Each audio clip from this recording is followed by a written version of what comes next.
વાવના રાધાનેસડા કેનાલમાં પાણી નહીં મળતા નર્મદા અધિકારીઓને જગાડવા ખેડૂતોએ ઢોલ વગાડ્યા, કેનાલમાં તાપણા કર્યા।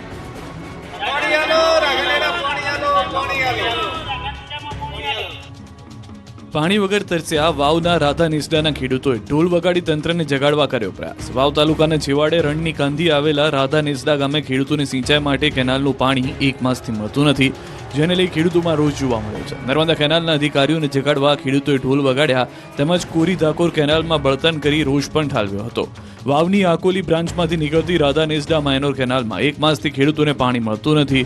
કેનાલ કોરી ધાકોર પડી છે, જેને લઈ ખેતરોમાં પાક સુકાઈ રહ્યો છે। ખેડૂતોએ ખેતરોમાં મોંઘા દાટ બિયારણ ખેડ ખાતર નાખી બેઠા છે, પણ પાણી મળતું નથી।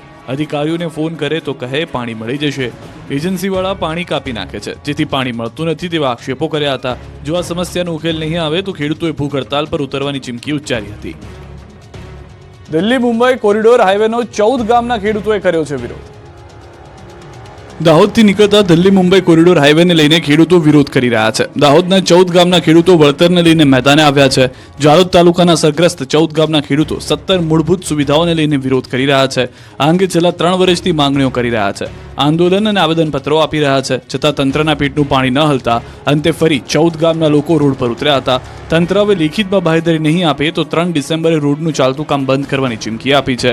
2 ડિસેમ્બર બાદ માંગણી પૂરી કરવા માટે લેખિત બાંહેધરી નહીં આપે તો લોકો ઉગ્ર આંદોલન કરશે। 3 ડિસેમ્બરે ખેડૂતો પરિવાર સાથે હાઈવે પર ઉતરીને કામ બંધ કરાવશે। ટીઆરપી અગ્નિકાંડના સૂત્રધાર સાગઠિયાને કોર્ટમાં પરિવારને મળવા દીધા, નાસ્તાની મોજ કરાવી। રાજકોટમાં 27 લોકોને ભરખી જનાર ટીઆરપી ગેમ ઝોન અગ્નિકાંડની ઘટનાના સૂત્રધાર એવા મનસુખ સાગઠિયાને કોર્ટમાં બોગસ મિનિટ્સ બુક બનાવવાના કેસમાં હાજર કરાયો। ત્યારે નિયમ મુજબ આરોપીને કોર્ટમાં રજૂ કરવાના હોય, તેની બદલે પોલીસે તેમને પરિવાર સાથે બેસીને કેસ શરૂ થયા પહેલા અને હિયરિંગ બાદ જલસા કરાવ્યાની ચોંકાવનારી ઘટના પ્રકાશમાં આવી છે। મનસુખ સાગઠિયાને ચીફ જ્યુડિશિયલ મેજિસ્ટ્રેટની કોર્ટમાં લાવવામાં આવ્યા હતા। આ દરમિયાન મનસુખ સાગઠિયા પરિવારજનો અગાઉથી જ કોર્ટમાં આવી ગયા હતા। પોલીસે પરિવારજનો સાથે કોર્ટરૂમની બહાર જ સત્સંગ કરાવી દીધો હતો અને ત્યારબાદ બપોરે 1 વાગ્યા સુધીમાં કેસનું હિયરિંગ થઈ જતા અને નવી તારીખ પડી જતા મનસુખ સાગઠિયાને કોર્ટની પરવાનગીથી સીધો જેલમાં લઈ જવાના બદલે કેદ પાર્ટીના કર્મચારીઓએ નવી કોર્ટના પાર્કિંગમાં જ મનસુખ સાગઠિયા અને તેના પરિવારજનોને બેસાડીને ફરવા આવ્યા હોય તેવા જલસા કરવા મોકળું મેદાન પૂરું પાડ્યું। સાગઠિયાએ પરિવારજનો સાથે 1 કલાક કરતાં વધુ સમય પસાર કર્યાની હકીકત પ્રકાશમાં આવી। કોઈ પણ કેસના આરોપીને કોર્ટમાં લવાય ત્યારે કોઈને પણ મળવા દેવાની કે ખાવા પીવાની વસ્તુ આપી શકાતી નથી, તેનું ઉલ્લંઘન કરાતું જોવા મળ્યું છે। અંબાજીમાં વેરો ન ભરતા લોકો સામે તવાઈ 26 મિલકત સીલ મારવામાં આવશે।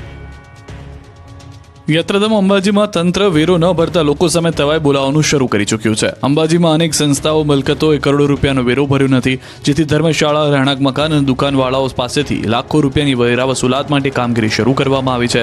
તાલુકા વિકાસ અધિકારી સહિત અંબાજી ગ્રામ પંચાયત સ્ટાફ તથા વહીવટદાર એક્શન મોડમાં જોવા મળ્યા હતા અને મોટી વેરા વસૂલાતવાળી મિલકતને સીલ કરવાની કામગીરી શરૂ કરવામાં આવી છે, જેને લઈને વર્ષોથી વેરા નહીં ભરનાર વેરા બાકીદારોમાં ફફડાટ ફેલાયો છે। 26 ઉપરાંત મિલકતોને સીલ મારવામાં આવશે। અંબાજી શહેરમાં 6 કરોડ ઉપરાંતની વેરા વસૂલાત કરવામાં આવશે। જોકે હાલમાં મોટી રકમના બાકીદારો સામે આ આકરા પગલાં ભરવામાં આવતા ડરનો માહોલ ઊભો થયો છે। ડીસા નગરપાલિકાના પ્રમુખને હટાવવા ભાજપના ધારાસભ્ય દબાણ કરતા હોવાનો આક્ષેપ, બ્રહ્મ સમાજે આપી આંદોલનની ચીમકી। ડીસા નગરપાલિકામાં ભાજપનો આંતરિક વિવાદ સપાટી પર આવી ગયો છે। ભાજપના ધારાસભ્ય ડીસા નગરપાલિકાના પ્રમુખ સંગીતાબેન દવેને હટાવવા માંગતા હોવાનો બ્રહ્મ સમાજે આક્ષેપ કર્યો છે, જેને લઈને ડીસાની પંચ પરગણા બ્રહ્મ સમાજની વાડીમાં જિલ્લાના બ્રહ્મ સમાજના આગેવાનો એકઠા થયા હતા। બ્રહ્મ સમાજના આગેવાનોએ આક્ષેપ કર્યો કે ડીસા નગરપાલિકાના મહિલા પ્રમુખ સંગીતાબેન દવેને પ્રમુખ પદ પરથી રાજીનામું આપવા માટે દબાણ કરાઈ રહ્યું છે। ડીસાના ધારાસભ્ય પ્રવીણ માળી પક્ષમાં ખોટી રજૂઆતો કરી સંગીતાબેનને પ્રમુખ પદેથી હટાવવાની કોશિશ કરી રહ્યા હોવાનું જણાવ્યું। મહત્વનું છે કે 14 મહિના પહેલા જ સંગીતાબેન દવેની પ્રમુખ તરીકે વરણી કરાઈ હતી। જોકે સંગીતાબેન દવેને પ્રમુખ બનાવતા ડીસા નગરપાલિકાના ભાજપના સભ્યોએ તેમનો વિરોધ કરીને રાજીનામા આપવાની ચીમકી ઉચ્ચારી હતી। જોકે તે બાદ મામલો થાળે પડ્યો, પરંતુ ત્યારબાદ ધારાસભ્ય પ્રવીણ માળીના જૂથ નગરપાલિકાના પ્રમુખને કામ ન કરવા દેતા હોવાના આક્ષેપ અવારનવાર થતા હતા, જેથી ડીસામાં બ્રહ્મ સમાજના આગેવાનો એકઠા થયા અને ચીમકી ઉચ્ચારી હતી કે જો બ્રહ્મ સમાજની બહેનને ભાજપ નગરપાલિકાના પ્રમુખ પદ પરથી રાજીનામું આપવા દબાણ કરાશે તો તે લોકો ભાજપ સાથે છેડો ફાડી ઉગ્ર આંદોલન કરશે। નવસારીમાં ધાર્મિક વૈમનસ્ય ફેલાવવાના પ્રયાસમાં દંપતીની ધરપકડ, હિન્દુ સંગઠનોએ બોલાવી રામધૂન। નવસારીની ખાનગી શાળાના શિક્ષક અને તેની પત્ની સાથેનો કથિત ધર્માંતરણ પ્રવૃત્તિ સાથેનો વિડીયો વહેતો થયા બાદ હિન્દુ સંગઠનોમાં રોષ ફેલાયો છે। ખ્રિસ્તી સમુદાયના ધાર્મિક કાર્યક્રમોમાં હિન્દુ દેવી દેવતાનું અપમાન પણ થયું હતું। વિડીયો વાયરલ થતા હિન્દુ સંગઠનોમાં રોષ ફાટી નીકળ્યો હતો. જલાલપુર પોલીસ મથકમાં રામધૂન અને હનુમાન ચાલીસાનો પાઠ કરી વિરોધ નોંધાવ્યો. દંપતી સામે ફરિયાદ દાખલ ન થતા કેટલાક હિન્દુ સંગઠનના અગ્રણીઓએ જલાલપુર પોલીસ મથકનો ઘેરાવ કરી જય શ્રી રામના નારા બોલાવી કાર્યવાહી કરવા માંગ કરી, જે બાદ પોલીસને રેલો આવતા સરિતા નાસ્કર અને કમલ નાસ્કર વિરુદ્ધ ફરિયાદ બાદ ધરપકડ થઈ. શાળામાં ધર્માંતરણનો વાયરલ વિડીયો થયા બાદ પોલીસ ફરિયાદ કરવામાં આવી, જેને લઈને પોલીસે ધાર્મિક વૈમનસ્ય ફેલાવવાના પ્રયાસમાં દંપતીની ધરપકડ કરી. સમગ્ર કેસની તપાસ એસઓજીને સોંપવામાં આવી. દંપતીના મોબાઈલ કબજે લઈ એફએસએલમાં મોકલવામાં આવ્યા. નવસારીની 7th ડે સ્કૂલમાં શિક્ષક તરીકે ફરજ બજાવતા કમલ નાસ્કર અને તેમની પત્ની 8 થી 9 માસ પહેલા બારડોલીના બાબલા ગામના પ્રાર્થના સભા કરી હતી અને તે દરમિયાન ઉતારેલો વિડીયો વહેતો થયો હતો. કારમાં black film fancy number plate લગાડી હોય તો કાઢી નાખજો. મોરબીમાં પોલીસની મેગા ડ્રાઈવ. રાજ્યભરમાં પોલીસે નિયમો તોડતા કાર ચાલકો સામે તવાઈ બોલાવી છે. સઘન ચેકિંગ હાથ ધરવામાં આવી રહ્યું છે. ત્યારે મોરબી શહેર પોલીસે મેગા ડ્રાઈવ હાથ ધરી. મેગા પોલીસ ડ્રાઈવમાં એસપી, ડીવાયએસપી, એલસીબી, પીઆઈ સહિત 150થી વધુ પોલીસ કર્મચારીઓ જોડાયા. મેગા વાહન ચેકિંગ ડ્રાઈવમાં 1600 જેટલા વાહનોનું ચેકિંગ હાથ ધરવામાં આવ્યું. Black film, fancy number plate, licence વગરના વાહન ચાલકો સામે કાર્યવાહી કરાઈ. 89 વાહનો ડિટેન કરાયા. 250 વાહન ચાલકોને મેમો, 36 વાહન ચાલકો વિરુદ્ધ કેસ, નંબર પ્લેટ વગર ફેન્સી નંબર પ્લેટ, તૂટેલી નંબર પ્લેટના 80 કેસ, ડ્રિંક એન્ડ ડ્રાઈવનો 1 કેસ કરાયો. કુલ 1,18,000નો દંડ વસૂલાયો. અમદાવાદમાં ફ્લાઇટને બર્ડ હિટનું જોખમને રોકવા એરપોર્ટ પર ખાસ અવાજ કરતું ડિવાઇસ મુકાયું. અમદાવાદના એરપોર્ટ પર હવે બર્ડ હિટની ઘટનાઓ ભૂતકાળ બની જશે. અમદાવાદ એરપોર્ટ પર ફ્લાઇટ અને ટેક ઓફ લેન્ડિંગ દરમિયાન બર્ડ હિટની ઘટનાઓ પર નિયંત્રણ લાવવા માટે અવનવા સાધનો કે ટેકનોલોજીનો ઉપયોગ કરવામાં આવી રહ્યો છે. તેમ છતાં ચોમાસાની સિઝનમાં ફ્લાઇટને વારંવાર બર્ડ હિટ થતું જોવા મળે છે. એરપોર્ટની આસપાસ ટીટોડી, સંભડી, કબૂતર, કાંકણાસર જેવી વિવિધ પ્રજાતિના પક્ષીઓ મંડરાતા હોવાથી ટેક ઓફ કરતા અને લેન્ડિંગ કરતા વિમાનોને નુકસાન પહોંચાડે છે, સાથે પેસેન્જરોનો પણ જીવ જોખમમાં મુકાય છે. ત્યારે આવી ઘટનાને રોકવા રનવે પરથી પક્ષીઓને ભગાડવા ફોલો મી જીપ ઉપર ખાસ પ્રકારના અવાજ કરતું ઉપકરણ લગાવ્યું છે, જેમાંથી અવાજ આવતા પક્ષીઓ રનવે પરથી દૂર થઈ જાય છે. રનવેની આસપાસ મૂકવામાં આવેલું સોલારથી ચાલતા ડિવાઇસમાંથી વિવિધ પ્રકારના અવાજો આવે છે, જેનાથી પક્ષીઓ રનવે પર આવતા અટકે છે. ફ્લાઇટના લેન્ડિંગ ટેક ઓફ પહેલા જ અવાજ કરતા ડિવાઇસ રાખવામાં આવ્યા છે. વ્હીકલ માઉન્ટેડ એકોસ્ટિક ડિવાઇસ અકસ્માતો ઘટાડશે. ગુજરાતમાં સૌ પ્રથમ વખત સુરતમાં એન્ટી નાર્કોટિક્સ યુનિટની શરૂઆત. ડ્રગ્સના રવાડે ચડેલા યુવાધનને સારવાર આપી વ્યસનથી દૂર કરાશે. ગુજરાતમાં સૌ પ્રથમ વખત સુરતમાં એન્ટી નાર્કોટિક્સ યુનિટની શરૂઆત કરવામાં આવી. ગૃહ રાજ્યમંત્રી હર્ષ સંઘવીના વરદ હસ્તે યુનિટ 1નું ઉદ્ઘાટન કરવામાં આવ્યું. આ યુનિટ અંતર્ગત પોલીસ ડ્રગ્સના બંધાણીઓને લત છોડાવવા પ્રયત્ન કરાશે. આ સેન્ટરમાં આવનાર ડ્રગ્સ બંધાણીની ઓળખ સંપૂર્ણ રીતે ગુપ્ત રાખવામાં આવશે. પોલીસ તેની સામે કોઈ પણ પ્રકારની કાર્યવાહી કરશે નહીં. અત્યાર સુધી પોલીસ ડ્રગ્સ અને એનડીપીએસમાં આરોપીઓને પકડતી હતી અને નશાનો કારોબાર રોકવાનો પ્રયત્ન કરતી હતી, પરંતુ હવે નશાના કારોબારને રોકવાના અભિયાનની સાથે હવે સુરત પોલીસ સમાજ સેવાનું પણ કાર્ય કરશે. સુરત પોલીસ દ્વારા પહેલા no drugs in Surat city અભિયાન ચલાવવામાં આવી રહ્યું છે.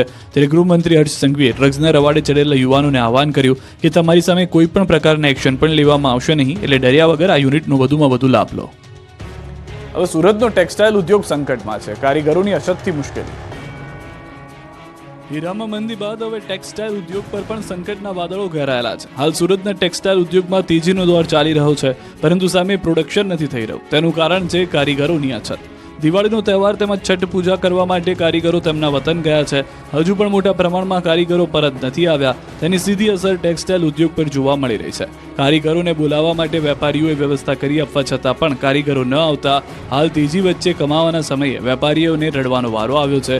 કાપડની માંગ હોવા છતાં પણ પ્રોડક્શન પૂરું કરી શકતા નથી, જેથી વેપારીઓને મોટું નુકસાન થતું જોવા મળી રહ્યું છે. આ ઉદ્યોગમાં મોટા પ્રમાણમાં કારીગરો ઓરિસ્સાના છે. વતન ગયા બાદ તેમના વતનમાં લગ્ન પ્રસંગ ચાલી રહ્યા છે. સંબંધીઓને ત્યાં લગ્ન છે, જેને લઈને કારીગરો પરત આવી નથી રહ્યા. હાલ 60% જેટલો જ ઉદ્યોગ ચાલુ હાલતમાં છે, જેને લઈને કહી શકાય કે 4 લાખ કરોડ કાપડનું ઉત્પાદન છે, તેમાંથી 40%નું કામ થાય છે. ઘણા પ્રોસેસિંગ હાઉસ તો હજુ ચાલુ પણ થયા નથી. ગ્રાહકી હોવા છતાં ટેક્સટાઇલના વેપારીઓ પહોંચી શકતા નથી. જો હજુ પણ કારીગરો કામ ધંધે નહીં લાગે તો કાપડ માર્કેટમાં પણ મંદી આવતા વાર નહીં લાગે. નવનિર્માણ આંદોલનની 50મી વર્ષગાંઠ નિમિત્તે અખિલ ભારતીય વિદ્યાર્થી પરિષદ છાત્ર શક્તિ યાત્રા યોજશે. નવનિર્માણ આંદોલનની 50મી વર્ષગાંઠ નિમિત્તે અખિલ ભારતીય વિદ્યાર્થી પરિષદ છાત્ર શક્તિ યાત્રા યોજશે. આગામી 20 ડિસેમ્બરે મોરબી, કર્ણાવતી અને સુરતથી યાત્રાનો શુભારંભ થશે.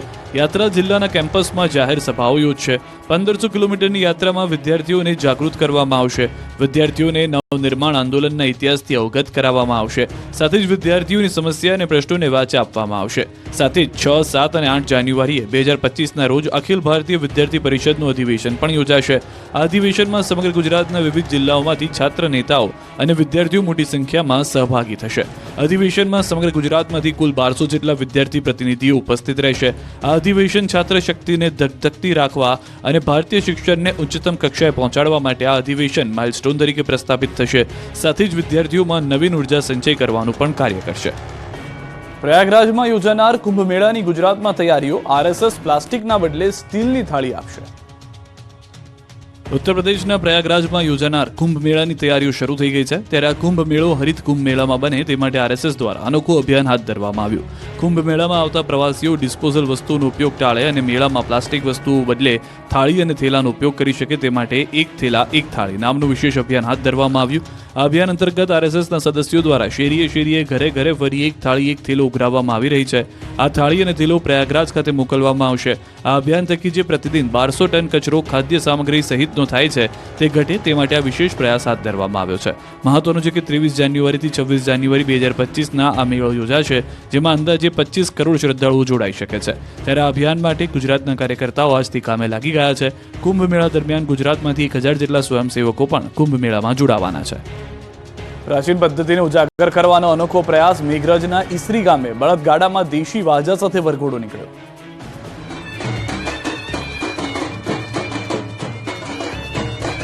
ગુજરાતમાં લગ્નસરાની સિઝન ચાલી રહી છે. હવે પ્લેનમાં, હેલિકોપ્ટરમાં અને મોંઘીદાટ ગાડીઓમાં જાન આવે.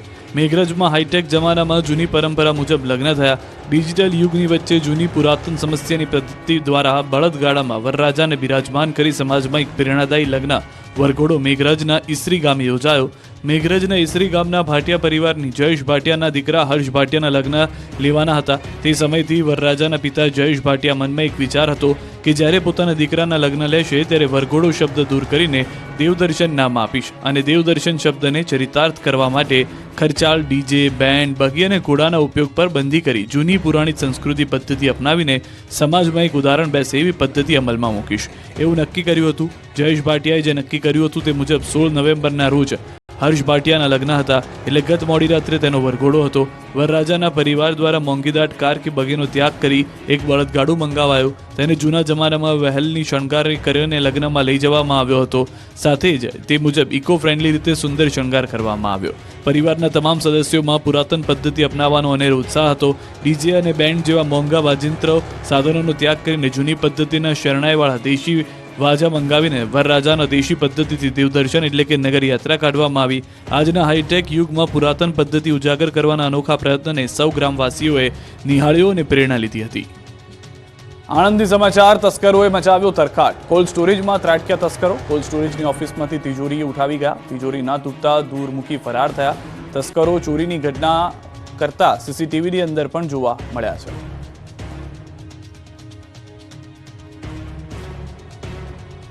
લગ્નોની સિઝન જામતા નર્મદા બન્યું પ્રી વેડિંગ શૂટ માટેનું બેસ્ટ સ્થળ. લોકોનો ધસારો વધ્યો. સ્થાનિકોની રોજગારીમાં વધારો થયો. હાલ લગ્ન પહેલા પ્રી વેડિંગ શૂટનો જબરો ક્રેઝ છે. પ્રી વેડિંગ માટે લાખો લોકો રૂપિયા ખર્ચે છે. ગુજરાત બહાર પણ શૂટિંગ માટે જતા હોય છે. ત્યારે જો તમારે વિદેશને પણ ટક્કર મારે તેવું પ્રી વેડિંગ શૂટ કરાવવું હોય તો નર્મદા જિલ્લામાં પહોંચી જાઓ. નર્મદા બન્યું પ્રી વેડિંગ શૂટ માટે બેસ્ટ સ્થળ. એટલું જ નહીં, પ્રી વેડિંગ શૂટ માટે આવતા ફોટોગ્રાફર અને કપલ્સને પણ કારણે સ્થાનિકોની રોજગારીમાં વધારો થયો. નર્મદા જિલ્લાનો 43% વન વિસ્તાર અને ગુજરાતના મિની કાશ્મીરની જેને ઉપાધિ મળી છે તેને લઈને કપલ્સ માટે હોટ ફેવરિટ અને પ્રાકૃતિક સૌંદર્ય વચ્ચે પ્રી વેડિંગ શૂટ કરાવવું પહેલી પસંદ બની ગઈ છે. જેના કારણે મંડપવાળા, કેટરિંગ, ડીજે અને ફોટોગ્રાફર તથા બ્યુટી પાર્લરવાળાઓની રોજગારીમાં પણ વધારો જોવા મળ્યો છે. કુદરતી સૌંદર્યથી ભરપૂર આ સ્થળ પર કપલ્સના પ્રી વેડિંગ શૂટને લઈને રોજગારીનું મોટું માધ્યમ બની ગયું છે. અહીં પ્રી વેડિંગ માટે ગુજરાત અને બહારના રાજ્યમાંથી પણ લોકો આવી રહ્યા છે, કારણ કે અહીંયા રજવાડી નગરી છે.